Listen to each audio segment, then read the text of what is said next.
প্রধানমন্ত্রীর কাজের যে সততা দেখিয়েছেন এবং লোকের মনের মধ্যে সেটা প্রথিত হয়েছে। আজকে ব্যক্তিগতভাবেও তিনি অত্যন্ত জনপ্রিয়, দল হিসাবে বিএনপি যেমন জনপ্রিয়, প্রত্যেকটি ক্ষেত্রেই তিনি ক্ষমতায় আসীন হওয়ার পর থেকেই কর্মসূচি বাস্তবায়ন করছেন। কোথাও কোনো ধরনের ত্রুটি তিনি করেন। সারা দেশব্যাপী এক কর্মযজ্ঞ যেটি শুরু হয়েছে, সেই কর্মযজ্ঞকে যে যেভাবেই করুক না কেন, উপহাস করুক না কেন, যে যেভাবেই কথা বলুক না কেন, প্রধানমন্ত্রীর কাজের যে সততা, সেই সততা তিনি প্রতিষ্ঠিত করেছেন, দেখিয়েছেন এবং লোকের মনের মধ্যে সেটা প্রথিত হয়েছে, মনের মধ্যে সেটা বাসা বেঁধেছে বলেই আজকে ব্যক্তিগতভাবেও তিনি অত্যন্ত জনপ্রিয়, দল হিসাবে বিএনপি যেমন জনপ্রিয়, এটা আমার কথা নয়, এটা জরিপের মধ্যে এটি এসেছে, প্রতিষ্ঠান জরিপ করেছে এবং ব্যক্তিগতভাবে প্রধানমন্ত্রী অনেক দূরে। এগুলোই হচ্ছে বিএনপির গৌরব। এই গৌরবের 48 বছর পার করেছে বিএনপি।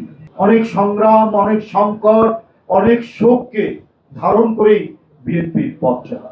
আশা করি আগামী 1 সেপ্টেম্বর 48তম প্রতিষ্ঠা বার্ষিকী সাফল্যমণ্ডিত হবে এবং আমাদের নেতাকর্মী এবং অঙ্গ সংগঠনের নেতাকর্মীরা তারা সবাই মিলে যে কর্মসূচিগুলি গ্রহণ করা হয়েছে সেই কর্মসূচিগুলি বাস্তবায়নে সহায়তা করবে।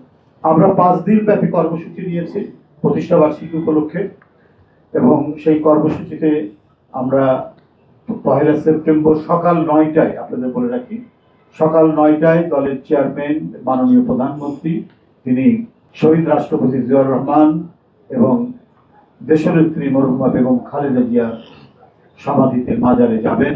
সেখানে প্রথমে ফাতিহা পাঠ করবেন, পুষ্পস্তবক অর্পণ করবেন। এরপরে 5ই সেপ্টেম্বর আমাদের কর্মসূচি ঘোষণা করা আছে, সেটি হলো আলোচনা সভা। আমরা বরাবরই বিএনপির পক্ষ থেকে যে আলোচনা সভা করি, সে আলোচনা সভাটি অনুষ্ঠিত হবে। এর মধ্যে আমরা উপযুক্ত দিনে আমরা 2টি কর্মসূচি নিয়েছি। একটি তত্ত্বাবধান করবেন, নেতৃত্ব দিবেন আমাদের হাবিবুন নবী খান সোহেল, সেটি হচ্ছে মৎস্য অবমুক্তকরণ। আমরা এর আগেও করেছি এবং আমাদের মাননীয় মন্ত্রী, দলের যুগ্ম মহাসচিব শহীদুদ্দিন চৌধুরী তিনি বৃক্ষরোপণ, এই দিবসটি উপলক্ষে একটি বৃক্ষরোপণের কর্মসূচি তিনি নেতৃত্ব দেবেন। সেটি উপযুক্ত দিনক্ষণ খুঁজে তারপরে সেদিন আমরা সেই কর্মসূচিটি পালন করব।